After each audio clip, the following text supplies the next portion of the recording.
নমস্কার বন্ধুরা, অমৃত বাণী চ্যানেলে আপনাদের সকলকে স্বাগত। বন্ধুরা, আপনি কি জানেন হীরের থেকেও মূল্যবান এই কলা যা একজন গরিবকেও কোটিপতি করে দিতে পারে? আচ্ছা হ্যাঁ বন্ধুরা, হিন্দু ধর্মে কলা গাছকে খুবই পবিত্র বলে মনে করা হয়। আর কথিত আছে যে ভগবান বিষ্ণু কলা গাছে নিবাস করেন এবং ভগবান বৃহস্পতি, যিনি সমৃদ্ধর গ্রহ হিসাবে বিবেচিত হয়, তিনি কলা গাছের পাতা ও শিকড়ে থাকেন।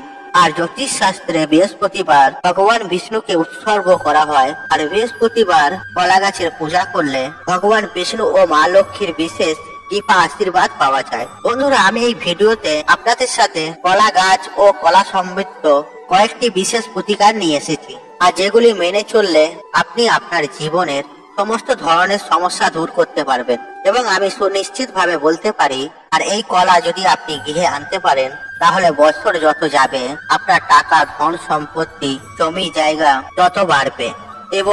এবং এই কলা আপনার গৃহে আনার পর আপনার সৌভাগ্যের দরজা খুলে যাবে এবং আপনার সাথে এই ঘটনাগুলি অবশ্যই ঘটবে। আর কিন্তু আপনার সাথে যদি এই ঘটনাগুলি যদি ঘটে তবে ভয় পাবেন না এবং কারো সাথে শেয়ারও করবেন না। কারণ বন্ধুরা, আমরা প্রত্যেকেই জানি কারো আয়, উন্নতি, সুখ, শান্তি ও সমৃদ্ধি বেশিরভাগ মানুষ সহ্য করতে পারে না। বন্ধুরা, আমি আশা করছি আপনারা সব ঈশ্বর বা ভগবান কিভাবে ভালো আছেন এবং সুস্থ আছেন। বন্ধুরা, ভিডিওটি যদি ভালো লেগে থাকে তাহলে ভিডিওতে একটি লাইক করে কমেন্ট বক্সে মনের ভক্তি শ্রদ্ধা রেখে জয় মা লক্ষ্মী লিখে কমেন্ট অবশ্যই করবেন। এবার আমি আপনাদেরকে সুন্দরভাবে জানিয়ে দেব কলা সম্পর্কিত কিছু বাস্তু টিপস যা আমাদের প্রত্যেকের জেনে রাখা প্রয়োজন।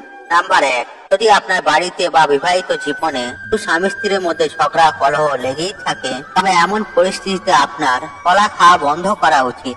এরপর দেখবেন কয়েকদিনের মধ্যে কলহ শেষ হয়ে যাবে এবং অগাধ ভালোবাসা থাকবে। নাম্বার 2, আপনি যদি আপনার ব্যবসায় সমস্যা এবং ব্যক্তিগত যদি জীবনে দুঃখের মুখোমুখি হন তবে আপনার বৃহস্পতিবার কলা খাওয়া উচিত নয়। এমনকি যদি আপনি উপোস করেন তবে ফল খাবারের সময়ও কলা খাওয়া বন্ধ করা উচিত।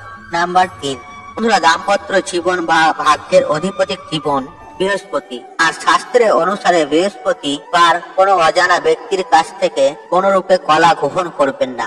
আর যদি আপনি এটি করেন তাহলে আপনার জীবনে দুঃখের বন্যা শুরু হবে। আর যদি আপনার জীবনে সমস্যার শেষ না হয় তাহলে বৃহস্পতিবার কলা দান করুন। তবে কলা দান করার আগে জেনে নিন আপনার কুণ্ডলিতে বৃহস্পতির গ্রহ অবস্থান কি। আর আপনার রাশিতে বৃহস্পতি শক্তিশালী হলে কলা দান করা উচিত নয়।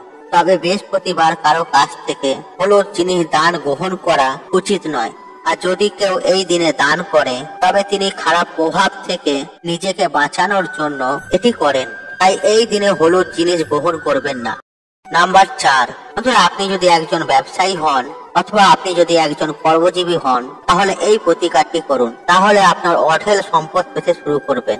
বৃহস্পতিবার সকালে স্নান করুন এবং এক জোড়া কলা নিন। কুমকুম বা সিঁদুর দিয়ে একটি কলার উপরে স্বস্তিক চিহ্ন তৈরি করুন এবং অন্য কলার উপরে আপনার নাম লিখুন। এরপর বাড়ির মন্দিরে একটি প্রদীপ জ্বালান। আর এই প্রদীপের তেলের মধ্যে 2টি লবঙ্গ রাখতে হবে। আর লবঙ্গ গুলিকে প্রদীপের মধ্যে এমন ভাবে রাখুন যাতে লবঙ্গ পুড়ে না যায় এবং ঘি বা তেলে ডুবে থাকে। এরপর ভগবান বিষ্ণুকে খুশি করার জন্য ওং নমো ভগবতে বাসুদেবায় নমঃ এই মন্ত্রটি 108 বার জপ করুন। এরপর আপনার যে ইচ্ছা তা ভগবানের কাছে প্রকাশ করুন। পরের দিন অর্থাৎ শুক্রবার সকালে ঘুম থেকে উঠে স্নান পর্ব সেরে বাড়ির মন্দিরে রাখা কলাগুলি তুলে 7 বার নিজেকে আঘাত করুন। তারপর এই কলাগুলি আলাদা করে নিন। আর যে কলায় আপনি স্বস্তিক বানিয়েছিলেন আর সেটি গোমাতা বা গরুকে খান এবং দ্বিতীয় কলাটি আপনি নিজে প্রসাদ হিসেবে গ্রহণ করুন। তার উপরে আপনি আপনার নাম লিখেছিলেন। আর কলার খোসা বাড়ির পবিত্র স্থানে রাখুন যাতে তা কোনো পানি তা খায়। বন্ধুরা, 5টি বৃহস্পতিবার এই প্রতিকার করুন। খুব শীঘ্রই কোটিপতি হওয়ার যুক্ত তিনি হয়ে উঠবেন। নাম্বার 5, বন্ধুরা, জ্যোতিষ শাস্ত্রে বলা হয়েছে যে বৃহস্পতিবার স্নান করার পরে হলুদ রঙের কাপড় পরে একটি কলা গাছের কাছে যান এবং আপনার মনস্কামনা মনোবাসনা বলুন। মনে রাখবেন এই সময়ের মধ্যে কেউ যেন আপনাকে বাধা না দেয়।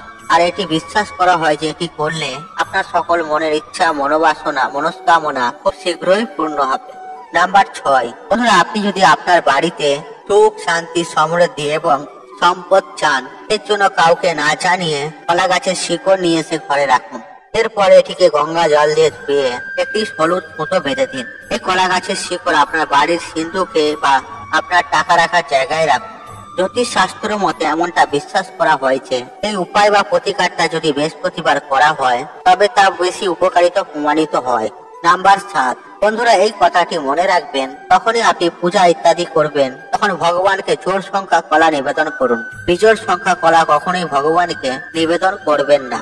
বন্ধুরা এই ছিল আপনার জীবনে শুভ কিছু আসার সংকেত আর কিছু কলার উপকারিতা টোটকা, যা আপনার জীবনে ভালো সময় আসতে চলেছে তা এরকম ভাবে ইঙ্গিত পাবে সেই বিষয় নিয়ে। বন্ধুরা আশা করছি এই ভিডিওটি আপনাদের ভালো লেগেছে, তাহলে ভিডিওতে একটি লাইক করুন, একটু কমেন্ট করুন, একটি শেয়ার করুন এবং বন্ধু বান্ধব আত্মীয় জনের সাথে শেয়ার অবশ্যই করুন। মনে রাখবেন আপনার একটি শেয়ার অনেক মানুষকে উপকৃত করে তুলতে পারে।